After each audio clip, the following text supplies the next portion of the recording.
আগের দিন একটা পন্ডিচেরির ব্যাকওয়াটারের ভিডিও ছেড়েছিলাম, আর এই ভিডিওটাও ব্যাকওয়াটারের। ওটাতে বোটিংটা স্টার্ট হয়েছে, এইটুকুই ভিডিওটা ছিল। আর এটা ব্যাকওয়াটারের ভেতর, দুই ধারে ম্যানগ্রোভ আছে, তার ভিডিও। এটা আমার ফার্স্ট টাইম ছিল। অসাধারণ একটা অভিজ্ঞতা। পন্ডিচেরিতে যে এত সুন্দর একটা জায়গা আছে এটা জানতাম না। ব্যাকওয়াটারের দুই পাশে ম্যানগ্রোভে ভরা, একটা আমেজিং ব্যাপার। আমার তো খুব ভালো লেগেছে পরিবেশটা। তার উপর এই সময়টা ছিল মেঘাচ্ছন্ন। চেন্নাইয়ের এই সাইডটাতে এই সময় বর্ষাকাল হয়।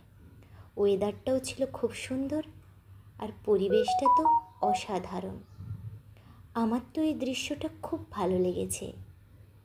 তোমাদের কেমন লেগেছে অবশ্যই জানিও। অসাধারণ একটা পরিবেশ। আজ এই পর্যন্তই থাক, অন্য একদিন কথা হবে।